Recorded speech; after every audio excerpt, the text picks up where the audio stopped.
Ángulo 13, presentado y dirigido por Juanca Romero.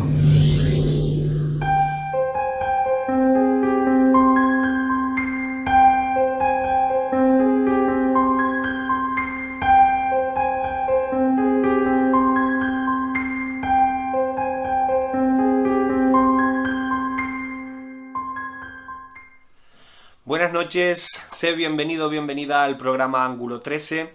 Vamos a entrar en una nueva entrega de nuestro programa dedicado al mundo del misterio, al mundo de lo insólito y sobre todo, y especialmente en esta temporada, dedicado a conectar con personas que tienen cosas que contarnos.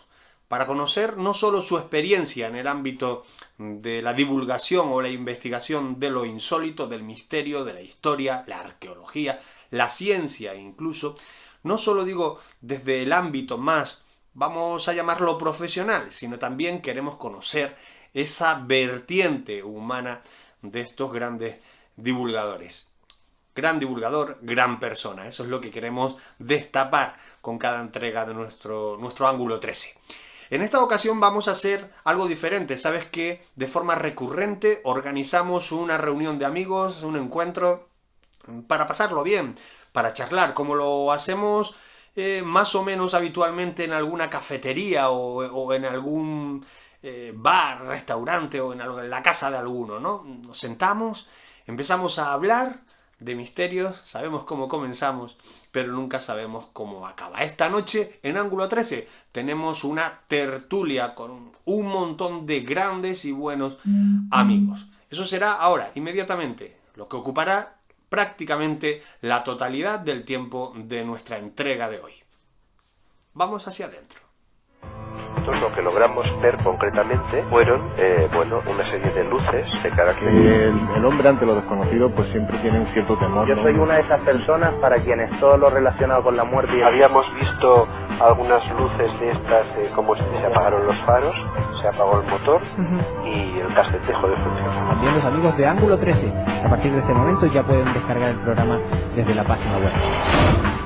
Ángulo 13.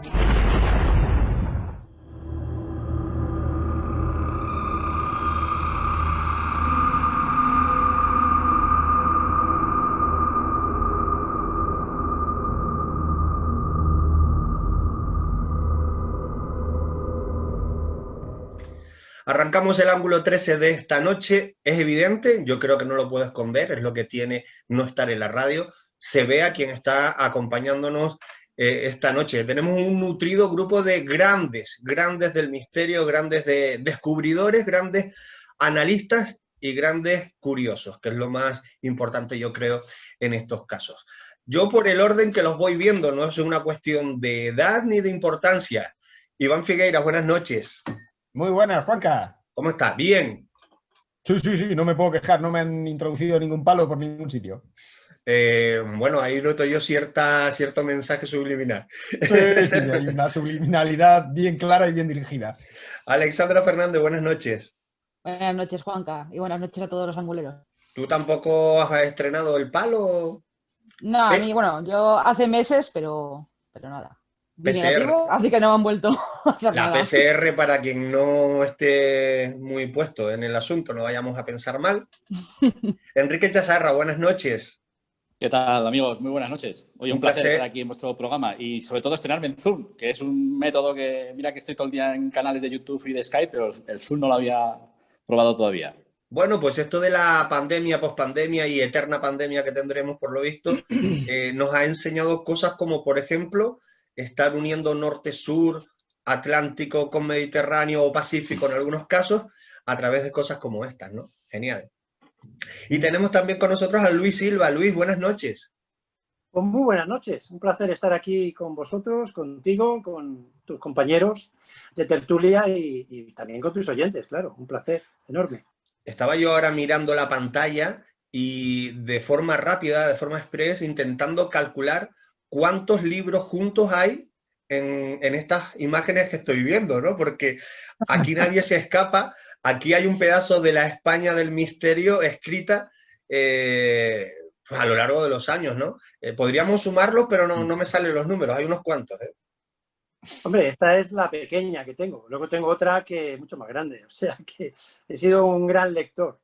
¿Y escritor? Sí, sí. Y escritor también, sí, tengo unos cuantos libros, sí. Sí, bueno, es que ahora además con lo digital que ya es imposible contar los libros que uno puede tener, pero hacen falta muchas manos solo para contar los que tengo en casa y vivo en 2 sitios, o sea, imagínate. Más luego los digitales, decenas de miles. ¡Qué maravilla! Yo no sé si es popular que quienes escribimos digamos lo que yo voy a decir. A mí los libros digitales no solo no me gustan, sino que los odio. Y no sé si es una cuestión que sea popular, pero todavía creo que no he leído un libro digital completo en mi vida. He empezado a leerlo y digo, me voy al papel a buscarlo a la librería.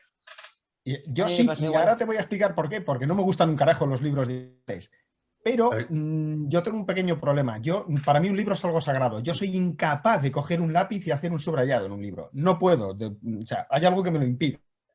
¿Y qué pasa? Que desde que existen los libros digitales, yo me compro mi libro de papel, lo huelo, lo sobo, o sea, tengo que admitir que tengo mi fetiche en mi biblioteca y luego pirateo el libro digital. Y el libro pirateado digital lo subrayo, le hago de todo. Y luego, claro, como las notas subrayadas las puedes imprimir, una maravilla. Yo sigo teniendo mi libro nuevo, que cuando quiero leer algo donde no quiero apuntar, me cojo mi libro de papel, pero cuando tengo que tomar notas, destrozo el libro digital. Bueno, destrozo. Estoy descubriendo que me estoy haciendo mayor. Yo eso de subrayar en digital, imprimirlo, me acaba de dejar loco. Yo eso no lo había experimentado en mi vida. Estoy mayor. Bueno, hombre, que yo llevo toda la vida con ordenadores. Sí, sí, estoy seguro. No sé si conocemos la excusa. La excusa, bueno, el nombre tertulia, la excusa, un punto de partida, un tema de partida que yo quería proponerles a todos esta noche, y es intentar comprobar si hay conexión entre lo que hemos denominado, y a lo mejor habría que discutir el nombre, ¿no? En lo que hemos denominado a lo largo de los años un lugar mágico, ¿no? Habría que definir primero qué es eso, ¿no? Y si un lugar mágico en Cantabria o un lugar mágico en Badalona o en Sevilla es lo mismo. O hay variantes. Yo no sé quién se quiere arrancar. ¿Qué es un lugar mágico? Y sobre todo, ¿un lugar mágico es un lugar de poder o son cosas diferentes? Buena esa última pregunta. Eso es la fiebre, me da intensidad. Bueno, yo digo para mí lo que es un lugar mágico, ¿no? Me voy a la etimología de las palabras, que es donde está la raíz de todo, ¿no? Y la base de todo está en la etimología. Cuando encontramos la palabra mágico, la etimología viene de mag, M-A-G, y eso quiere decir mago. Y mago quiere decir, en antiguo, quiere decir filósofo, quiere decir sabio. Por tanto, un mago es una persona sabia. De ahí vienen los magos que venían de Oriente. Los sabios de Oriente. Que estaba la sabiduría, estaba allí. Por tanto, un lugar mágico, más que un lugar donde ocurren maravillas, etcétera, etcétera, en realidad es un lugar que te puede llevar hacia el conocimiento, es un medio para llevarte al conocimiento, o es un lugar donde hay conocimiento que tienes que descubrir, ¿no? Y a partir de aquí se abre ya la ventana a cualquier tipo de posibilidades, ¿no? De hecho, yo en el libro lo que he intentado es buscar lugares mágicos en ese sentido concreto, más que también hay leyendas en el libro y eso, ¿no? Pero lo que he buscado son lugares donde ese sentido de saber, de conocimiento antiguo, está ahí guardadito. Ese es para mí el concepto de un lugar mágico, ¿no? Aparte de que implica poder también. Sí, incluso yo creo que incluso ampliando lo que está diciendo Luis, yo también voy más allá, ¿no? Que es un poco lo que has dicho al final, que esos lugares mágicos, pues también a veces hay lugares donde hay historias insólitas, donde hay leyendas, donde hay mitología, ¿no? Por lo que me toca aquí en el País Vasco, que de alguna manera también pues engrandece también esos lugares y todavía son más complementarios, ¿no? Toda esta información que hay que ver un poquito más allá de la historia oficial, ¿no? Que muchas veces se cuenta de los sitios. Y esa es un poco también la idea que, bueno, a la hora de escribir sobre estos lugares aquí en el País Vasco, pues uno quiere transmitir, ¿no? Esa fascinación por esa historia un poco, digamos, más oculta, ¿no? De la historia oficial que siempre nos cuentan. Pero siempre hay un fondo ahí, o en la etimología, o claro, en esa tradición. Y ahí es donde hay que buscar el punto de partida, ¿no? Y qué es el conocimiento que nos está desvelando, ¿no? Fíjate que ¿dónde esconder realmente un secreto? Pues en un lugar donde esté a público, a conocimiento de todo, pero que se nos... porque es tan tonto y tan simple que no somos capaces de entenderlo. Es decir, mucho conocimiento lo entiende un niño y nosotros no. ¿Por qué? Porque nuestro esquema ya ha evolucionado, ya ha madurado con la edad y no somos capaces de bajar de un niño que lo encuentra enseguida, ¿sabes? Y esto pasa a veces. Porque buscamos lo complicado. ¿Eh? Siempre buscamos lo complicado, en lugar de ir a lo evidente y a lo sencillo, al pensamiento rápido, instantáneo. Hasta los 10 años vamos con una mente muy simple, ¿sabes? Muy sencilla. Y a partir de los 10 años nuestra mente empieza ya a llenarse de las cosas del mundo, ¿no? Y empezamos a enrevesarlo todo y a complicarlo. Sí, a contaminarnos, ¿no? Y ya no vemos las cosas con la simplicidad que muchas veces lo hace un niño, ¿no? A veces hay cosas muy sencillas que hacen los psicólogos, ¿no? De pequeñas pruebas que a los niños las pillan enseguida y sin embargo a los mayores les cuesta pillarlas. Es tan simple que no llegamos a la simplicidad de la cosa. Es muy curioso. Sí. Pasa así, ¿sabes? O cuántas cosas pasa cuando la gente se mete en una sociedad. Claro, ya entramos y bueno, a partir de aquí ya entramos en el meollo, ¿no? Y claro, a veces el truco está como, bueno, ya lo dice la Biblia, ¿no? Si quieres ir al reino de los cielos, ¿cómo tienes que ser, no? Tienes que volver a ser un niño, es decir, limpio, inocente, etcétera, etcétera, ¿no? Y esas mitologías están también en muchos de esos lugares mágicos, ¿no? En busca de la pureza, de la inocencia, en fin. Seguro que están en todas las regiones, no de España, no, en todo el mundo. Porque la vida es único. Es la diversidad. La diversidad ha nacido de la unidad. La unidad, todo es uno, eso está clarísimo, ya hasta la ciencia lo dice, ¿no? Pero esa unidad después se va a ir diversificando. Y a partir de ahí está lo que conocemos. Y en definitiva lo que hay que hacer es el retroceso, ¿no? Y volver otra vez a la unidad. Y la unidad es simple, es simplicidad. Somos los que lo hacemos complejo, ¿no? Eso es indudable con los seres humanos. Al que se le ocurrió inventar la primera sociedad, a ese habría que haberle corrido a gorrazos. Porque realmente el comportamiento social es lo que nos vuelve imbéciles. O sea, si tú a un ser humano lo coges y hablas con él, como decían en Men in Black, el ser humano es inteligente, el grupo es estúpido. O sea, la multitud es estúpida. Y dices, pues es verdad. O sea, una persona que le dejas solo en una habitación cerrada en la que sabe que nadie va a opinar sobre él, nadie le va a juzgar, resulta que ese individuo es inteligente. Le sacas a la calle, le dices actúa o le dices legisla. Haz una nueva ley. Y resulta que el señor que está delante de todos los demás se vuelve idiota. Resulta que si ese señor está solo en un salón, la misma persona, está solo en un salón, resulta que le dices legisla, coge, se tira una noche encerrado y hace una ley perfecta, que funciona y que todo el mundo entiende. Pero si le dices ponte delante de, no sé, de un parlamento, de las cámaras, de la prensa, de la gente, se vuelve idiota. Y es verdad, o sea, no es por decirlo de ninguna manera enrevesada, es como veo la vida. Volviendo a esos lugares de los que estábamos hablando, esos lugares mágicos de poder, energéticos que dicen muchos, es verdad que grandes de los descubrimientos, o más que descubrimientos, grandes de los expedientes o de los casos que podemos ir rescatando en esos lugares, han sido aportados por personas que estando solas en ellos han tenido algún tipo de conexión con lo ancestral, con lo que quieras llamarlo, ¿no? Personas que han conectado con algo estando solas y que a lo mejor, habiendo pasado por ahí miles de veces en familia, con amigos, jamás se había detenido, jamás había percibido nada en esos lugares, ¿no? Por eso yo antes aportaba lo de si un lugar de poder sería lo mismo que un lugar mágico, ¿no? Pues yo creo que no tiene nada que ver una cosa con la otra, y más con la definición que ha dado del lugar mágico Luis, con la que, por cierto, estoy muy de acuerdo. Mira, un lugar, desde mi punto de vista, mágico, pero por lo personal, porque es un lugar que mola. Vamos a decir que es mágico en ese sentido, que es impresionante, que es la Gran Pirámide, ¿no? Que, bueno, ni siquiera es la que más me gusta de Egipto, pero bueno. Yo he estado un montón de veces en la Gran Pirámide y solamente he estado solo 1,5, vamos a decir así. Y, ostras. Lo de la media me tiene preocupado. Bueno, ahora lo vemos. No, quiero decir que que conseguí estar solo unos segundos en la Cámara del Rey. En la otra estuve bastante... De hecho, vinieron los señores de la Sumachiguna a sacarme. Para que te hagas una idea, ¿no? No va a ser Manuel Carballal el único que la líe en la Gran Pirámide, por Dios.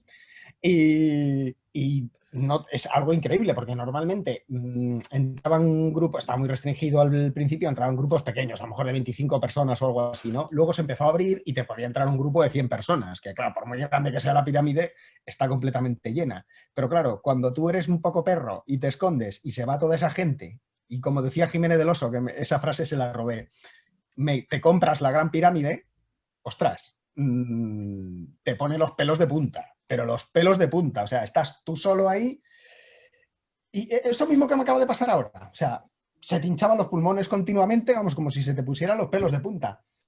Pero, ¿por qué? A lo mejor es porque es un lugar increíble, es un lugar majestuoso, es un lugar al que has soñado con ir toda tu vida. O sea, quiero decir que puede que no haya nada inherente al lugar, sino que todo me lo haya llevado yo. O sea, que se me ponen los pelos de punta porque a mí me gusta, como con el síndrome de Stendhal, que él llegó a Florencia y se quedó tonto, no me extraña. Bueno, pues se quedó completamente impresionado. A lo mejor es eso lo que pasa en algunos lugares de poder. Y el ejemplo que pones, Iván, claro, es uno de los lugares ya míticos, ¿no? Como lugares de poder. Pero yo muchas veces me centraría más que nada en esos lugares, esos rincones más locales, ¿no? De que uno en nuestra comunidad ha podido investigar o estar. Y al final sí es cierto que hay una vinculación muy personal. La pongo como ejemplo porque creo que no es un lugar de poder, ¿eh? Perdona que te interrumpa. Ah, vale. La pongo como ejemplo porque para mí es un lugar arqueológico o un lugar turístico. Pero no es un lugar de poder. Eso es algo que han vendido algunos abrazafarolas por ahí, sacando teorías psicodélicas y forrándose con ellas. Claro. Pero vamos, que la pirámide no tiene nada de lugar de poder. Al contrario que muchos sitios que yo que puedo haber por aquí, por La Rioja, que me viene la... Claro, eso es a lo que voy, que yo muchas veces esos lugares mágicos o de poder, llámalos como quieras, a veces hay mucha vinculación personal, ¿no? En descubrirlos y en lo que te dicen o te dejan de decir a la hora de investigarlo, ¿no?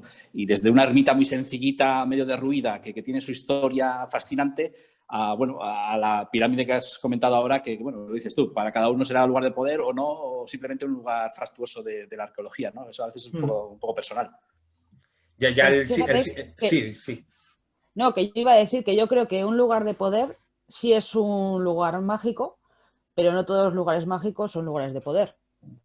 Joder, y que además es recomendable visitarlos por lo menos una vez solo y vivirlo solo. Ahora que ponías el ejemplo de pirámides, evidentemente, y lo decía Enrique, la Gran Pirámide o ese ecosistema es como muy concreto, muy espectacular, lo tenemos hasta la saciedad, lo hemos tenido en tomos, en libros desde que éramos pequeños, en fin. Pero, por eso porque lo hemos tenido en otras partes. Claro, pero sin embargo ocurre, en otros lugares hay otro tipo de pirámides más o menos espectaculares, algunas de ellas no son ni siquiera espectaculares, son aparentes amontonamientos de piedras, y sin embargo para muchas personas es un lugar, es que a veces tiendo a confundir los términos, energético o de poder, que no siempre es lo mismo, como bien decía Alexandra, ¿no?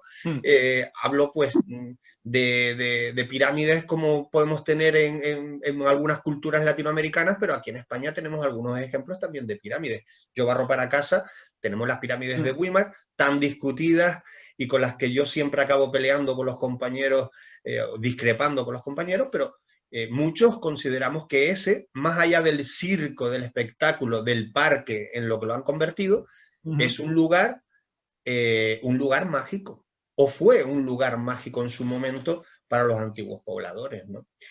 A veces no tenemos que ir al show, al espectáculo, ¿no? Te puedo hacer una preguntilla ahora que has sacado el tema de Weimar, porque mira, siempre te he querido preguntar sobre ello, ya que estamos aquí en directo, te la suelto. ¿Cuál es? Porque es que yo creo que el dilema de Weimar tiene una fácil solución. Si esta pregunta que te voy a hacer ahora tiene contestación lógica. ¿Cuál es la noticia más antigua que se tiene de una construcción piramidal o restos de una construcción piramidal en Weimar? Bueno, el testimonio más antiguo, la prueba más antigua. Bueno, testimonio es complicado. Vamos a ver.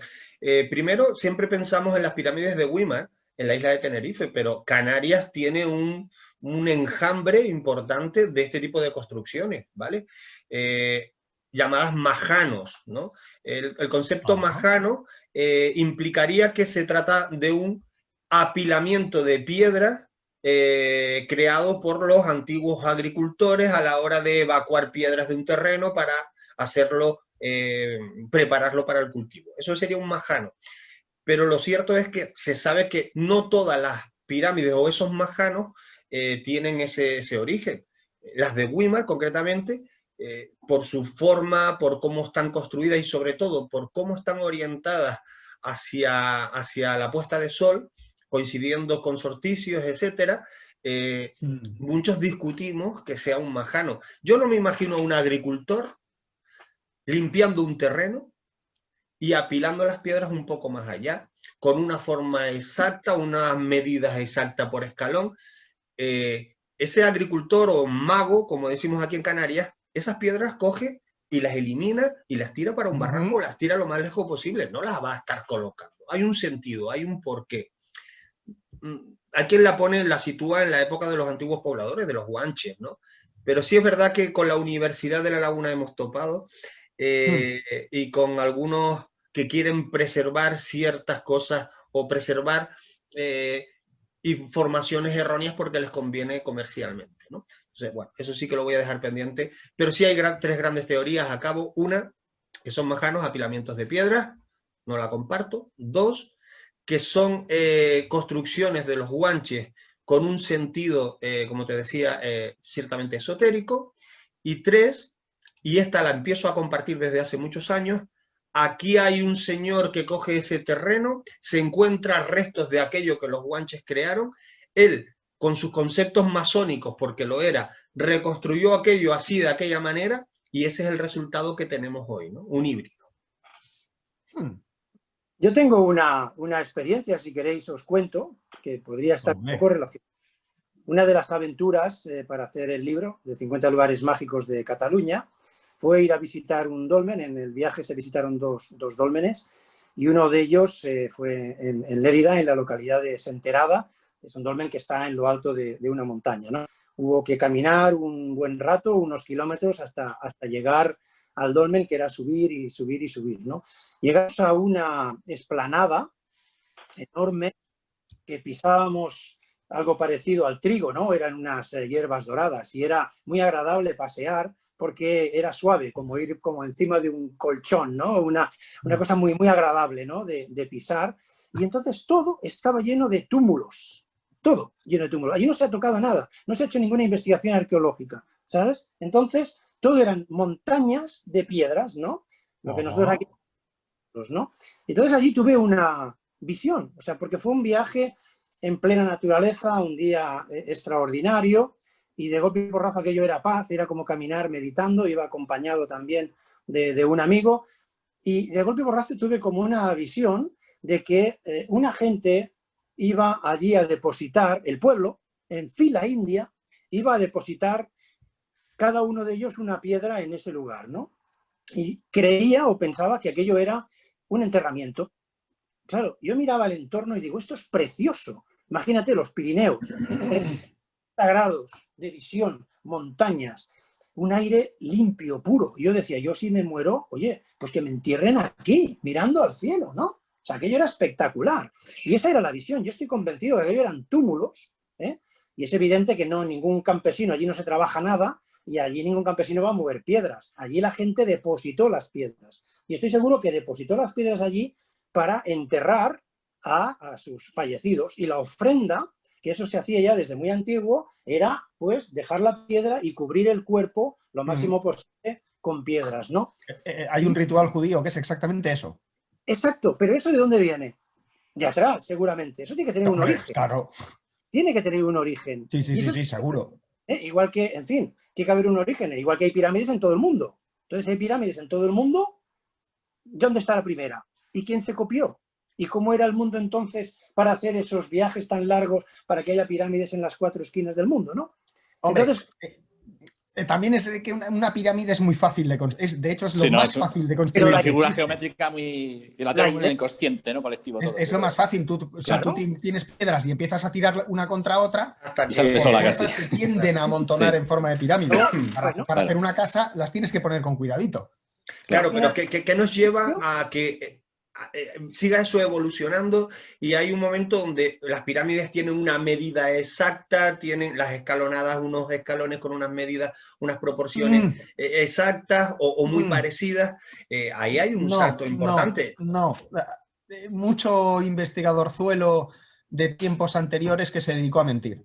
Punto. O sea, no te creas lo que dijo Robert Bauval, no te creas lo que dijo, mucho menos lo que dijeron Charroux y toda esta gente, o Peter Colosimo, no, todo eso es falso. Todo. Que si las medidas de la pirámide son perfectas de tal a tal sitio, no sé, todo eso es mentira.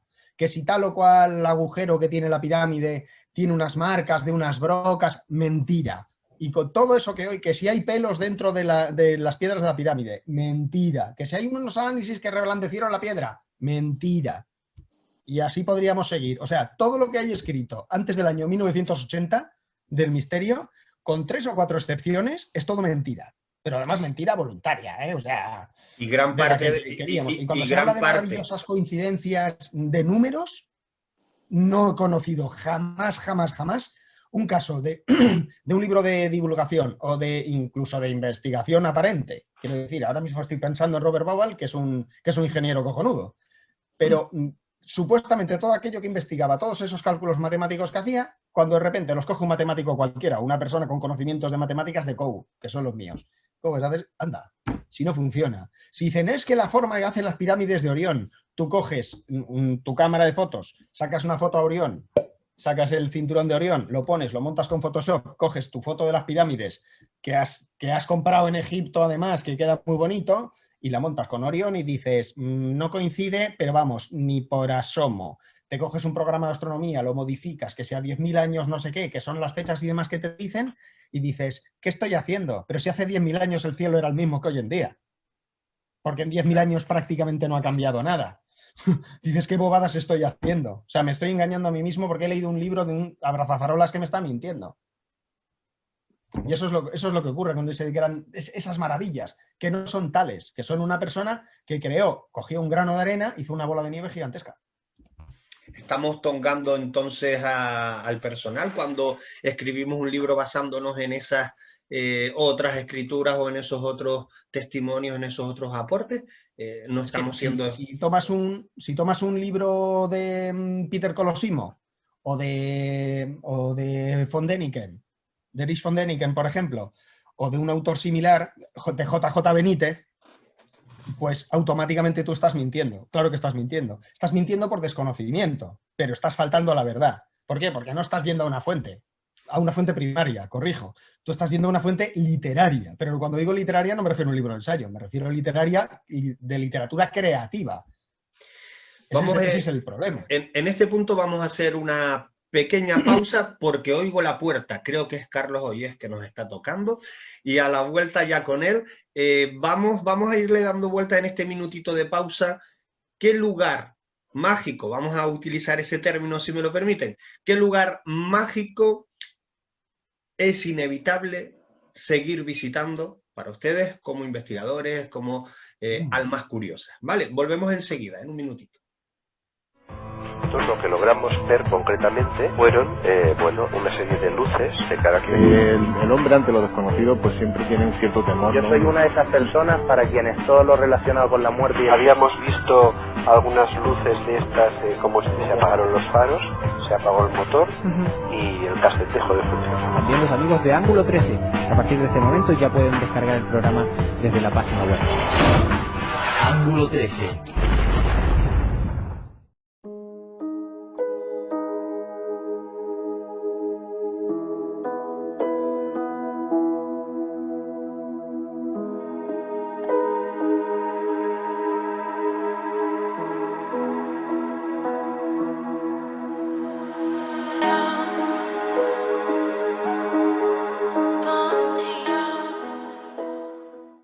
Forma de ver las cosas. Tu ángulo de visión. Periodismo de investigación. Ángulo 13.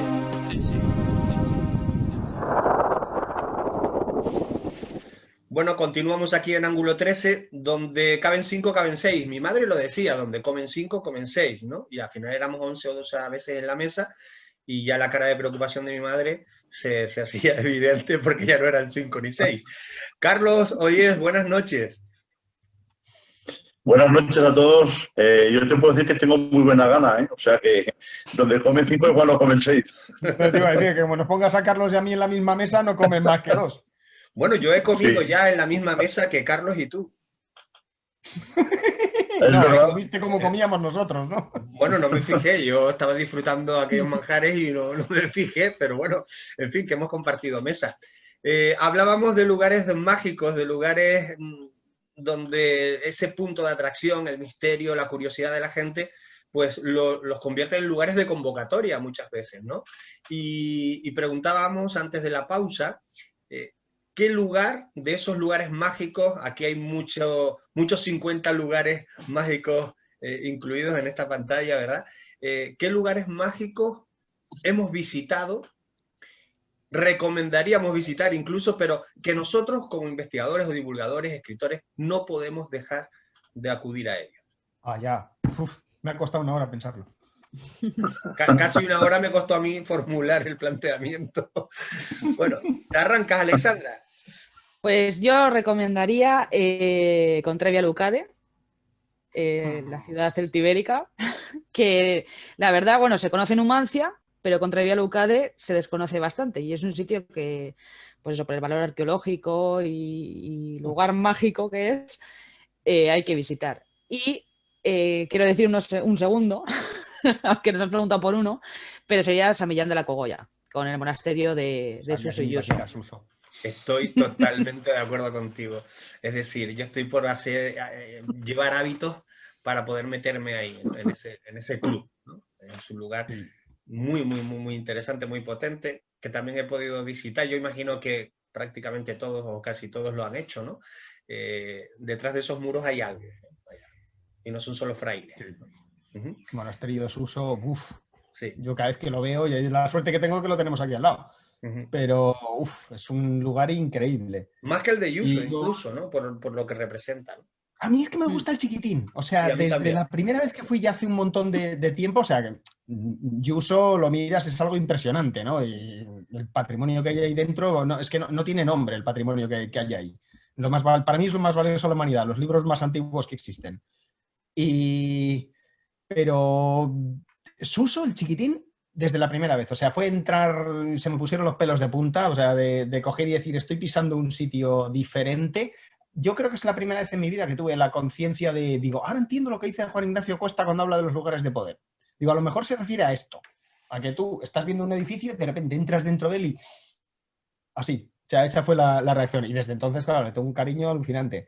Pero fíjate que lugares así mágicos, le he estado dando vueltas y al final me ha venido uno, la Catedral de Amiens, en Francia. O sea, es un edificio que he querido visitar toda mi vida y el día que conseguí visitarlo, no es que no defraude, es que me quitó el hipo. O sea, me quitó el hipo. O sea, todavía tengo las imágenes de esa catedral en la cabeza y cuando veo las fotos no me las creo. O sea, es increíble.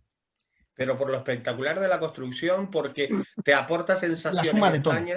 O sea, la suma de todo, porque yo iba, porque había visto las imágenes, sobre todo de exteriores, en diversos libros a lo largo de los años y dices, yo tengo que conocer este lugar, ¿no? Porque sé que me va a encantar en lo arquitectónico, lo que te decía antes de la pirámide.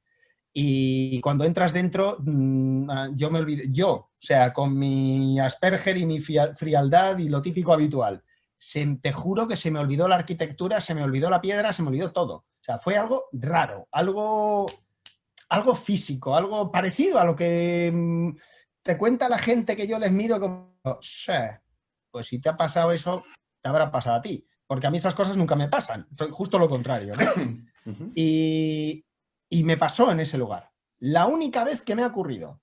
Yo creo que todos tenemos, si no una catedral, todos tenemos un gran templo o una pequeña ermita, como decía Enrique antes, que nos atrapa, ¿no? Que tiene algo que nos hace volver, ¿no? Escarbar en ella, ¿no?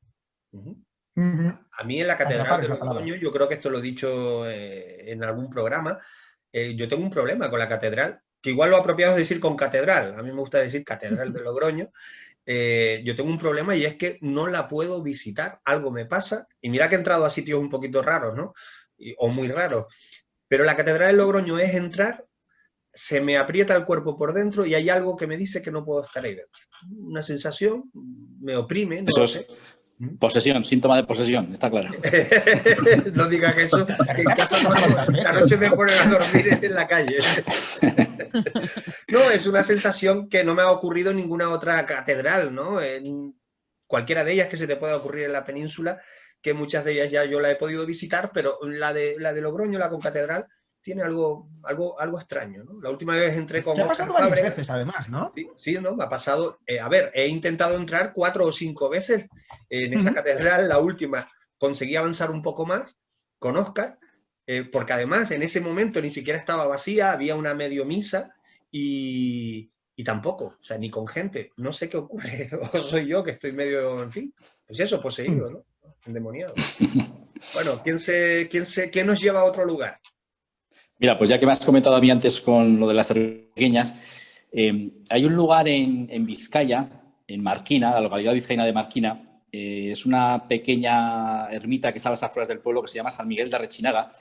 Y es curioso porque yo esta ermita la descubrí persiguiendo historias de ovnis y de luminarias en la zona, ¿no? Muy cerca tenemos el mítico Monte del Amboto, donde pulula la diosa Mari, ¿no? El gran personaje mitológico de la mitología vasca. Y es curioso porque esas historias que yo perseguí de ovnis y luminarias, cuando te lo contaban la gente del lugar de cierta edad, ellos no te hablaban de ovnis, no te hablaban de platillos, no te hablaban de naves ni cosas por el estilo, sino que te hablaban de la diosa Mari, de lo que ellas veían era pues, un personaje mitológico que pululaba por los cielos de esa zona, ¿no? Entonces, cada uno, dependiendo de su mentalidad y su interpretación, pues bueno, interpretaba esos avistamientos pues, de una manera u otra.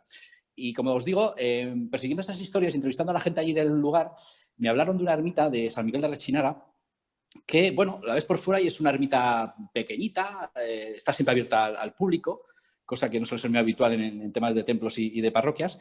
Y cuando uno entra, el impacto visual que recibe es brutal. Os voy a hacer un spoiler, pero a pesar de que os lo voy a contar, yo he ido muchas veces, me gusta enseñarla y todavía me quedo fascinado, ¿no?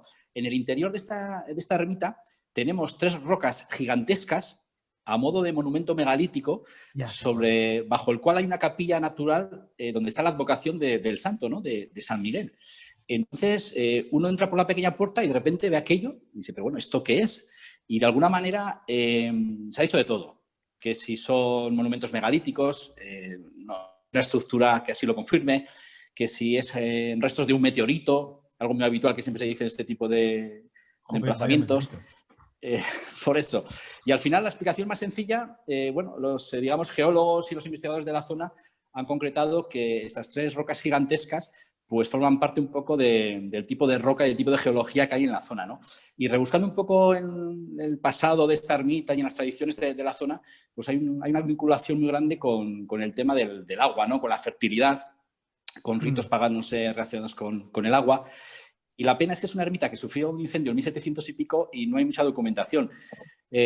La mayoría de las cosas que se saben de esta ermita es un poco, pues bueno, por la tradición oral de las gentes del lugar, que la tienen mucha veneración y de alguna manera, pues bueno, todavía se mantienen ritos, pues haciendo las típicas vueltas alrededor de las 3 rocas gigantes, pues para temas de fertilidad, para temas de dolores de cabeza, para casamientos, en fin, cada uno lo atribuye a su manera. Ya digo, es un lugar que yo me quedé fascinado la primera vez y aún sabiendo lo que me voy a encontrar dentro, cada vez que voy es inevitable, me atrae un montón, ¿no? Y bueno, es un templo muy desconocido, muy pequeñito, que si vais por la zona de Marquina, os lo recomiendo a pesar de que os lo he contado, porque la verdad es que el impacto visual que uno recibe cuando entra dice, bueno, pero ¿quién ha puesto aquí esto y por qué? ¿No? Es bastante interesante.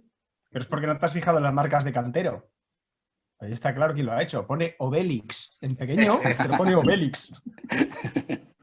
Porque es que cuando ves eso es lo primero en lo que piensas. Esto lo ¿Las conoces, Iván? ¿Has estado, Iván? ¿La conoces? No, pero he leído tu libro. Bueno, mira. Qué detalle. No, es que al Genial, final pues. muchos hemos estado en esos lugares gracias a esos libros, ¿no? Me ocurre lo mismo. Pero lo gracioso es que yo nací ahí al lado. Que eso es lo grave. Claro, sí. No, es una ermita, no es la parroquia ni es la ermita más importante de la zona. Está en pleno núcleo urbano a las afueras, pero de alguna manera no se le da mucha importancia. Y yo creo que lo que tiene dentro es un pequeño tesoro. Además, siempre está abierto. Hay un horario de 8 de la mañana a 8 de la noche. Siempre está abierto. Y ya digo, yo voy con gente, voy con amigos de la zona. Venga, os voy a enseñar algo que os va a fascinar. Claro, ven una ermita, pues es una ermita. Además, otro detalle. La ermita tiene una base hexagonal. Y claro, aquí ya han empezado los misteriólogos de la zona de templarios y cosas por el estilo, y bueno, no se tiene ninguna constancia. No se tiene ninguna constancia ni tampoco hay documentación que así lo avale, ¿no? Pero bueno, ya sabéis, en cuanto hay una edificación un poco extraña y que tiene 6 lados y cosas por el estilo, pues enseguida se pone la etiqueta de templarios, que es muy jugosa y muy atractiva, ¿no? Sí, sí. ¿El comodín de los templarios o el de los Illuminati? Eso es. Ese siempre cae. Luis, Carlos, no sé quién nos lleva. Acabas de... Ya de paso te saludo y empiezas, Carlos. Buenas noches a todos, otra vez. Bueno, pues yo os llevaría a uno de mis templos preferidos. A mí me causó gran impresión el verlo. Lo he dicho en muchos programas ya, pero realmente merece la pena ir allí a verlo y a contemplar lo que pasa dentro de sus cuatro paredes. Me estoy refiriendo a San Adrián de Sasabe, pleno Pirineo aragonés, en la zona de la Jacetania, y es un templo que está construido, es un templo románico del siglo XI, y está construido por debajo del nivel de un río. Digo bien, por debajo del nivel de un río. Eso hace que los deshielos en primavera, el barranco que pasa por su lado, el barranco Lubierre, haga que salga agua por las paredes del templo y se cubra de musgo todas las paredes del templo, forrándose de musgo, ¿vale? Lo cual da una vistosidad tremenda al templo. Es como si... Esto no es una casualidad, esto está hecho a propósito. Sabéis, por ejemplo, que los cánones que marcan la construcción del románico es asentar las iglesias sobre sitio seguro, roca, algún suelo fuerte. Sin embargo, allí está al lado de lo que es un barranco. Fijaros bien, en mediados del siglo pasado, sobre 1957, el Icona, que ya no existe a día de hoy, hace unas catas para ver, recupera este templo que estaba todo, digamos, lleno de ciénago de la torrentera, recupera el templo y quiere saber si es seguro que esté ahí plantado, porque claro, pasa al lado del barranco, es todo barro, es todo tierra, y se dan cuenta que los muros del templo están perfectamente construidos encima de postes clavados en el subsuelo. Es decir, está en perfecto equilibrio sobre postes de madera, que están clavados en el subsuelo. Según los estudios, eso hace que esa madera, que es madera sabina que en contacto con el agua jamás se pudre, hace que el agua por capilaridad se transmita a los muros y mane por dentro del templo, que tiene todo un canal de irrigación para extraer el agua al exterior otra vez. Es como si quisieran que el agua fuera por dentro del templo. Ahora imaginaros vosotros cuando eso sucede, que es en primavera. Sentaros dentro, hay un banco corrido en uno de los laterales, sentaros allí solos y ese gorgoteo os transporta a otro mundo. Eso es impresionante. Pero es que lo curioso es que está hecho todo a propósito, porque en la puerta lateral hay una surgencia, en el suelo hay una surgencia de agua, y en vez de aliviarla hacia afuera, hacia lo que es el barranco, no, la meten hacia el templo. Es decir, quien construyó ese templo quería que siempre estuviera con agua, en contacto con agua. Hay una particularidad más dentro de ese templo, y es que hay una especie, cuando tú entras ves a mano izquierda como si fuera un pozo. La primera impresión que te da es un pozo. Pero cuando tú te acercas te das cuenta que el fondo de ese pozo está al mismo nivel que el fondo del suelo de la iglesia. O sea, no tiene profundidad prácticamente. Solamente hay unos muros y un pequeño agujero en el centro. Pero aquí pasa una cosa muy curiosa. Este pozo funciona como una suerte de nilómetro, porque conforme por afuera del barranco llega a una altura del río, por dentro, en este pozo, lo marca también por el tema de vasos comunicantes. Es algo muy curioso. Y ahí sí queremos lucubrar muchísimo más ya por el tema de Egipto.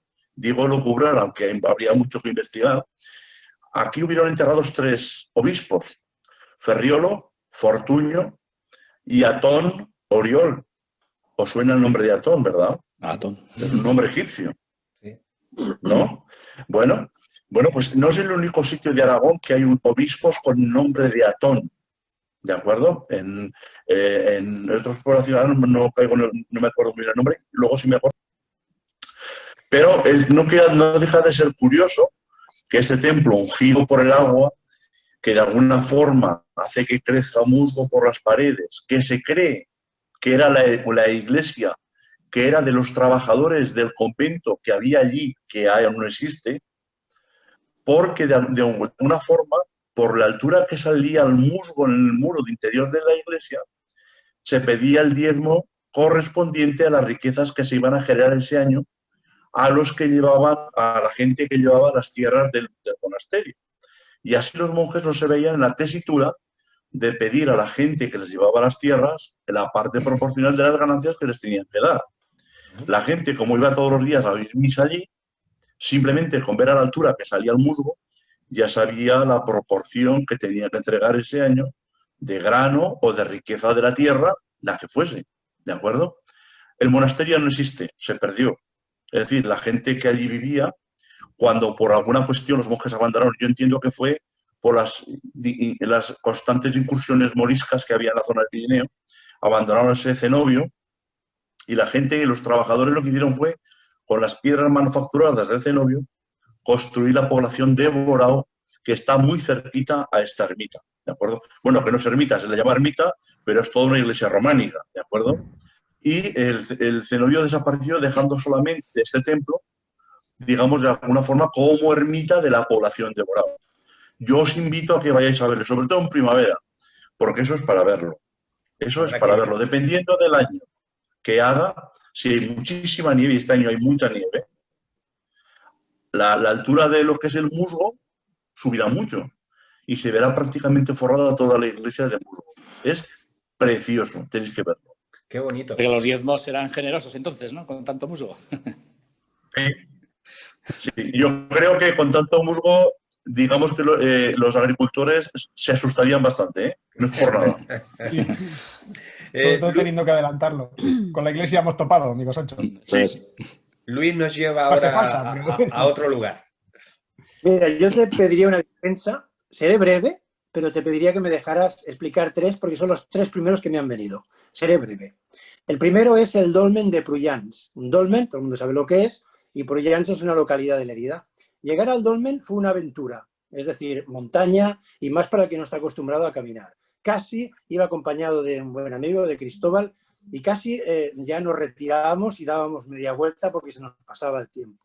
Y al final decidimos hacer un esfuerzo más y llegamos al dolmen. ¿Y por qué llegamos a ese dolmen? ¿Y por qué esa satisfacción de llegar al dolmen? Porque eso es real. Eso no es un cuento, ni una tradición, ni una leyenda. Allí se descubrieron los cuerpos de 5 o 6 personas que medían aproximadamente, dicen que podían llegar a medir 2,5 metros. 2,5 metros. Había ajuar, eso se descubrió en el año 1915. Se hace ahora 105 años, 106 años, ¿no? Este lugar, en la montaña, solos, no había nadie, tocando esas piedras, pisando los lugares donde habían sido enterrados esas personas, hombres y mujeres, que medían ese, ¿no? Que es un tema que os dejo también, porque la zona de los Pirineos está muy lleno de leyendas también de gigantes, ¿no? Eso fue algo realmente muy vivido, como experiencia. Yo aconsejaría que la gente fuera a caminar, se llevara su bocata, el buen día y llegara hasta allí, ¿no? Y se dejara llevar, ¿no? Por la naturaleza. Ese fue un lugar. Otro lugar, que me pasó una cosa curiosa y por eso me ha venido a la mente, es Montgroñ. Eso está muy cerca de la localidad de Ripoll. El pueblo se llama Gombrèn, hay que subir una montaña que se llama Montgroñ, y ahí es donde está la historia legendaria del nacimiento de Cataluña, de la reconquista catalana, ¿no? Por los 9 varones de la fama. Allí la gente va a visitar una ermita que está colgando de la piedra, como si fuera un escalador allí enganchado. Pues igual, si lo ves desde fuera, dices, yo ahí no entro. Entras a la ermita y con eso ya lo dejo todo. Hay una Virgen negra, con todas las opciones. Pero lo bueno, yo iba con gente de Alcobendas, ¿no? Del Congreso de Alcobendas, donde iba antes, que les llevé a ese sitio, y saliendo de la ermita nos viene el hospedero y nos trae una llave de estas enormes de hierro, de estas la tira y media, ¿no? Que nadie se la pidió. Vino él expresamente a ofrecernos, bueno, ahora si quieren pueden subir arriba a ver la iglesia de arriba, la iglesia de San Pedro, la iglesia de San Pedro. Subimos a la iglesia, es una iglesia que no había nada prácticamente, y nos pusimos a meditar allí. ¿Y por qué recuerdo este caso con mucho cariño? Porque me vino una llorera del 15. Pero yo no lloraba. O sea, ¿cómo explicar? Yo no tenía de llorar, ni siquiera lloraba. Eran los ojos los que lloraban. Y no lo podía parar. Era una cosa increíble. Digo, ¿por qué me pasa? No me ha pasado nunca en la vida. Algo, una fuerza, tiene que haber allí para que esto te provoque esa situación sin buscarla para nada. Sí es verdad que buscando el estado meditativo, ¿no? Mongroñ, ¿eh? Y por último, una cosa que me impresionó mucho, ya a nivel histórico, porque no tenía ni puñetera idea, es un patrimonio de la humanidad totalmente muy desconocido, está en Ulldecona, y son unos abrigos, son unos riscos, ¿no? Donde hay unos abrigos, donde ahí nos protegíamos hace 10.000 años, y mientras nos protegíamos empezábamos, y lo digo porque es Cataluña, por tanto me coge mucho a mí como catalán, allí estábamos nosotros hace 10.000 años pintorreando las paredes, protegiéndonos de la lluvia, y bueno, ¿y qué pintábamos? Y lo digo, pintábamos todos, hacíamos esto, cazadores recolectores, pintábamos, en ese caso, escenas de caza. Parece mentira, yo había visto, antes de hacer la copia que han hecho ahí en Santillana del Mar, ese famoso bisonte, yo lo vi de pequeñito, natural, yo vi el bisonte. Las imitaciones ahí tenemos en Cantabria. Pues eso, yo lo que vi allí eran que con 4 rayas con 4 rayas y una curva, de rojo veías perfectamente los cazadores, o quietos, o que los 2 palos estaban así en forma de triángulo, ¿no? Con un arco. Dices, ¡jo! ¿Cómo puede ser? Con 4 líneas, al tío un cazador corriendo, ¿no? Los bóvidos igual, con 4 líneas, ¿no? Una señora que va a coger la sangre de los bóvidos, ¿no? Un personaje que está en lo alto como de una colina observando la escena, que lleva una coleta tremenda que le llaman, bueno, el falduco, bueno, como si falda, bueno, seguramente es el arco, ¿no? Que lo tiene entre las piernas, pero dicen que es el mago que va con la escoba. Bueno, no, la cuestión es que hay un tío observando la escena con una cabeza más grande que los demás que tiene cola. He de entender que es un cráneo que se ha puesto con una cola y seguramente pues era el chamán de la tribu bendiciendo esta escena de caza, ¿no? O sea, atrapaban los cazadores contra la montaña, imaginaros, ¿no? Pues una especie de allí meto los animales, los voy asustando, los voy acorralando y desde las montañas arriba y los que están debajo acorralando a los animales, les tiro flechas a los animales. Una escena de caza mayor. Entonces yo pregunté allí, ¿no? Y digo, bueno, ¿habéis hecho excavaciones aquí? A ver, ¿esta gente comía esto?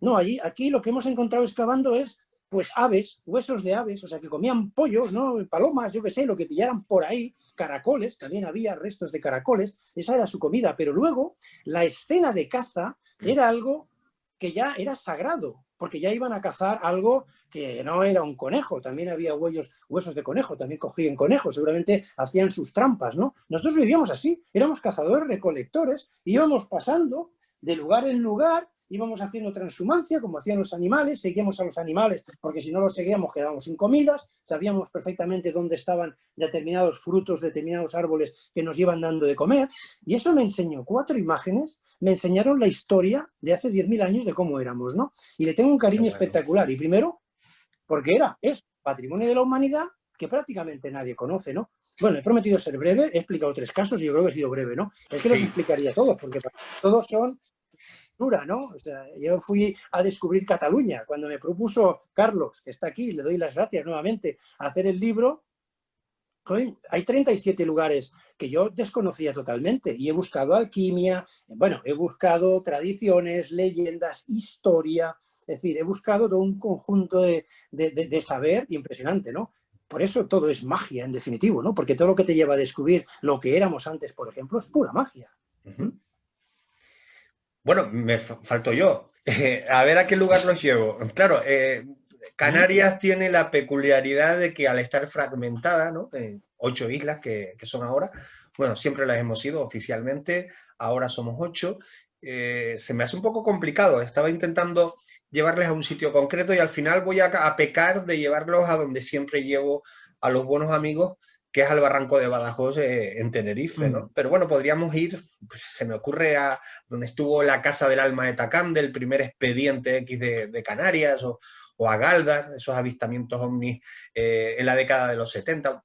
Pero vámonos al Barranco de Badajoz, que sí sé que Carlos lo ha visitado, no sé si alguno de los demás han podido estar ahí. El Barranco de Badajoz en el municipio de Güímar también. Curioso porque hablábamos antes de las pirámides, ¿no? Es un lugar que siendo geográficamente tan estrecho, tan pequeño, tan insignificante en un mapa, incluso en un mapa insular, tiene un compendio de misterios, de leyendas, de casuísticas tan denso que cualquier expediente que podamos encontrar en la geografía española a mayor escala va a estar incluido en el Barranco de Badajoz de algún modo, ¿no? Hablamos de seres blancos o seres lunos, esos seres energéticos de luz pura que se siguen mostrando a algunos testigos contemporáneamente, o sea, con fechas recientes. Los últimos casos, hablo de memoria, pero creo que no tienen más de 12 o 15 años, ¿no? Es un lugar donde, bueno, la leyenda también invita a que la gente vaya, pero sobre todo, siempre lo diré, para mí este sí es un lugar, que antes utilizábamos la expresión, lugar de poder.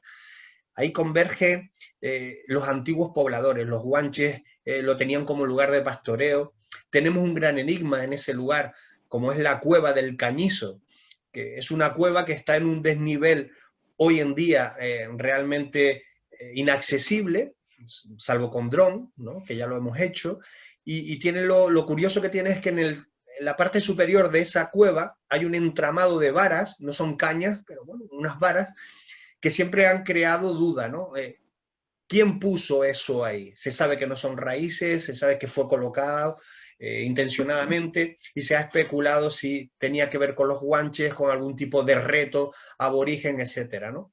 Es un lugar al que yo le tengo especial cariño, dio motivo también para un libro, pero hay algo donde yo últimamente he querido incidir, es la relación nazi, no me voy a enrollar, acabo ya, en la relación nazi del Barranco de Badajoz. Durante muchos años, el desaparecido Paco Padrón, que muchos recordarán, amante de los ovnis y de todo lo que era misterio, afirmaba que los nazis habían estado en el Barranco de Badajoz porque él tenía la prueba, ¿no? Esa prueba yo la he tenido en mis manos, es una diapositiva donde se ve la supuesta empuñadura de una daga, de una pequeña daga nazi que fue encontrada en el Barranco de Badajoz. Esto siempre según Paco Padrón, y a mí eso me llevó al lugar, ¿no? Con el tiempo, aun siendo criticado por esto que voy a comentar, he descubierto y creo que he demostrado, primero, que porque hay allí una supuesta empuñadura no quiere decir que los nazis hayan estado, alguien la pudo llevar, pero sobre todo ahora te explico por qué tienes razón. Sobre todo sí, porque sí, no es una empuñadura nazi, la simbología que representa se ve como un ser humano, un hombre, con alas. Eso en el universo nazi no se hace ese tipo de representación, el águila imperial, la esvástica, etcétera, ¿no? Pero esa no. Y he descubierto que se trata de un embellecedor de una cama que se encontró. Claro. ¿Se cae la teoría nazi en el Barranco de Badajoz? Bueno, pues en este caso quizás sí, pero eso no descarta que los nazis hayan estado en Canarias, que hayan estado estudiando la raza aria a través de la descripción que se hacía de los antiguos guanches, etc. Por eso digo, el Barranco de Badajoz es mucho más, es un lugar que, insisto, Carlos ha visitado, donde incluso en primera persona ha tenido sus experiencias, que incluyo en el libro, y que les invito a visitar y yo a acompañarles, ¿no? Nos quedan, 7 minutitos, así es que los podemos disfrutar y aprovechar. Dime, Iván. No, es que pensaba hablar de las típicas dagas nazis que se han encontrado en un montón de sitios, de las SS, típicas dagas tradicionales y demás, ¿no? Y vamos a volver a dejar caer. Cada vez que oigáis algo a alguien del mundo del misterio sobre nazis, es mentira. O sea, tal cual. O sea, alguna verdad habrá. Alguna verdad habrá. Por hecho hay gente no con cierto, mucho intelecto que sabe de los nazis, o sea, verdades también se cuentan, Iván. No se cuentan, no te discuto que las sepan. O sea, que yo he hablado con gente del mundillo que son auténticos sabios, pero luego cuando lees un artículo, ostras. O cuando lees un libro, ostras. De verdad, porque es uno de los temas que conozco yo desde que era bien jovencito, que para algo estudié en un colegio alemán, y de hecho yo la documentación, si la leo en alemán, la entiendo, cosa que otros no. Y es que todo lo que oyes son auténticas chorradas, o sea, son cosas increíbles, increíbles. O sea, ahora mismo, de hecho, probablemente mi próximo libro sea sobre el tema nazi, que va a ser la primera vez que lo toque, sobre sus armas maravillosas. Y es que en lo que me he basado para poder hacer una especie como de preguión del libro, que luego lo he roto todo, porque es que era todo tan absurdo que dices, mira, si vas a hacer un libro, haz un libro serio, olvídate de todo esto, ¿no?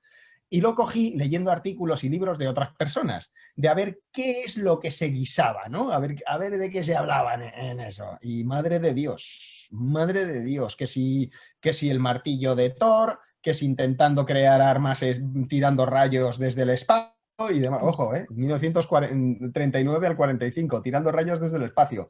Y oye, que eso es lo que da todo el mundo, por cierto. Entonces, daba por hecho que alguien que es súper típico, un turista americano, que en la Segunda Guerra Mundial se quedó con uno de los fetiches el segundo fetiche más querido de la Segunda Guerra Mundial, que son las dagas de las SS. Lo primero era una pistola Luger y luego una daga de las SS, que hay decenas de miles de dagas de las SS repartidas por todo el mundo, porque llegaron los soldados americanos, los GIs, y cada vez que encontraban alguien de las SS, lo mataban y se quedaban con la faca, básicamente. Y las hay por todo el mundo. Entonces pensaba que iba a ser que eso pretende la solución de, pues probablemente sea una daga de las SS llevada por el típico turista americano que, oye, que suele ir a Canarias, que si no se lo digan al accidente de los rodeos.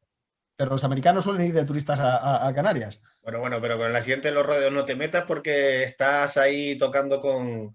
No, quiero decir que había muchísimos americanos en el accidente de los rodeos. No, y grandes mentiras también se han contado, pero bueno, eso da para otro programa. El 27 de marzo se cumple el aniversario y haremos alguna cosita. Eso te iba a decir, pues ya que es uno de mis temas fetiches en España. Bueno, haremos algo especial. Nada, nos quedan 3 minutitos. Me apena más por Carlos porque llegó en la segunda mitad. Igual estabas tocando en la puerta hacía rato, pero yo te escuché pues eso, en ese momento, Carlos. Primero agradecerles que nos hayan acompañado este ratito, que a mí se me ha hecho súper breve. Espero que también a todos ustedes. Podríamos estar el tiempo que nos apetezca, pero quiero ser justo. Es 1 hora menos en Canarias y tampoco quiero abusar, ¿vale? Que siempre me olvido de ese asunto. Bueno, todos hemos escrito, todos hemos pisado esos lugares mágicos. Incluso hay una saga de libros que es altamente recomendable, esos 50 lugares mágicos de distintos lugares, ¿verdad? Se va trazando poco a poco un mapa que se va ampliando y invitamos a todos a que visiten esos lugares a través de los libros. ¿Hay algún proyecto que podamos decir en 30 segundos literario ahí en camino que quieran desvelar, que esté a punto de salir o que acabe de salir? Cri. Voy a poner el brillo. Nada. Yo puedo comentaros que en breve saldrá la reedición nueva de 50 lugares mágicos de Aragón. Bien, pues es primicia. Vale, la tenemos. Pues nada, felicidades. Volveremos a hablar, Carlos, aquí. Sí, vale. En teoría de aquí a junio tiene que salir mi famoso libro de Misterios del Mar que lleva 2 años saliendo. Ahí lo dejo, ¿no? Ahí lo dejo. Bueno, pues un abrazo a todos. Un abrazo a todos, incluido el gatito, que siempre nos acompaña cuando hacemos programas. La verdad que son súper cariñosos. Un placer poderles saludar y que no sea la primera y última vez, ¿vale? Estupendo. Muy bien. Un fuerte abrazo. Buenas noches. Abrazo a todos. Un abrazo. Buenas noches. Otra. Hasta luego. Buenas noches. Un abrazo a todos. Nosotros lo que logramos ver concretamente fueron, una serie de luces de carácter. El hombre ante lo desconocido pues siempre tiene un cierto temor. Yo soy una de esas personas para quienes todo lo relacionado con la muerte... Habíamos visto algunas luces de estas, como se apagaron los faros, se apagó el motor y el cassette dejó de funcionar. También los amigos de Ángulo 13, a partir de este momento ya pueden descargar el programa desde la página web. Ángulo 13. Cursiva Books pone todas las herramientas para que puedas publicar tu libro. Tú escribes y nosotros hacemos todo lo demás. Contáctanos a través de la página web cursivabooks.com. Cursiva Books, vamos a dar mucho que leer.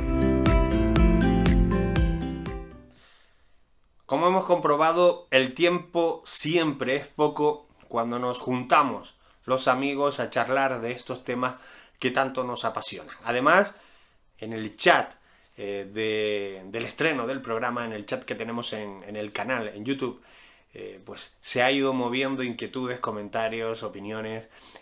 Genera siempre un montón de interés cuando se juntan grandes y buenos amigos como estos. Casi que estamos en la recta final, o estamos en la recta final del ángulo 13, pero te voy a pedir algunos minutos, siempre intento rascarte algo más de tu tiempo a esta hora de la noche para comentarte algunas cosas, ¿no? Hace unos días me decían en una conversación, oye, hablando de un expediente, tampoco voy a darle mucha publicidad a ese asunto, pero sí hablando de un expediente concreto me decían, oye, eso no lo investigó, o eso no es de lo que habla fulanito, ¿no? O fulanita. Bueno, y en ese error caemos, y esto quiero plantearlo aquí para que tú, al igual que me lo planteo yo ahora, pues generes un debate interior o incluso entre amigos y familiares. Cuando nos adueñamos de aquello a lo que nos dedicamos. Y ahora voy a centrarlo en el mundo del misterio. Es habitual escuchar, incluso ver en algunos programas de televisión, cómo determinados investigadores o periodistas de lo insólito, del misterio, se adueñan de determinados expedientes. Me explico, incluso escritores. Vamos a poner un caso ambiguo, genérico, y luego no voy a tener problema ninguno si tengo que poner nombres y apellidos en alguno de los casos. Pongamos un caso genérico. Alguien que en su día escribió un gran libro sobre, por ejemplo, las pirámides de Egipto, las del Gran Valle, ¿no? O las grandes pirámides del Valle de los Reyes. Bueno, esa persona, quien sea, estoy hablando ahora ambiguamente, hace un gran libro, un libro excelente sobre ese asunto, pasan los años, meses, años, los que sean, y otra persona escribe sobre el mismo asunto. Y el primero se ve ofendido. Oye, que sobre eso ya escribí yo, ¿no?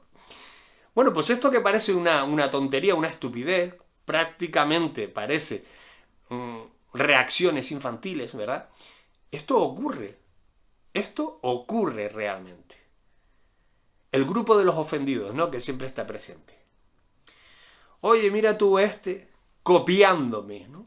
Esto se escucha mucho, ¿no? Copiándote. ¿Y por qué te copian, no? Ah, porque escribió sobre lo mismo que escribí yo. Imagínate tú ahora que quien escribió la primera vez sobre álgebra impide que el resto de la humanidad a lo largo de los años vuelva a escribir sobre álgebra. No se sabría nada sobre el álgebra.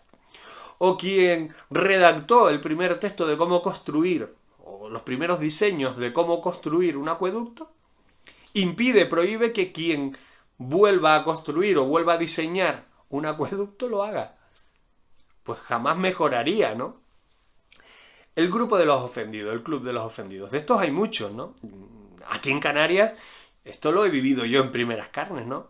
Están aquellos que se creen que por sacar un libro que hable de misterios de Canarias y sacar un segundo libro que habla de misterios de Canarias y sacar un tercer libro que habla de misterios de Canarias y cambia un poquito el título, pero siempre es no sé qué es de Canarias, no sé cuánto de Canarias, ¿no? Bueno, y abres un libro y abres el otro y son refritos uno del otro, ¿no?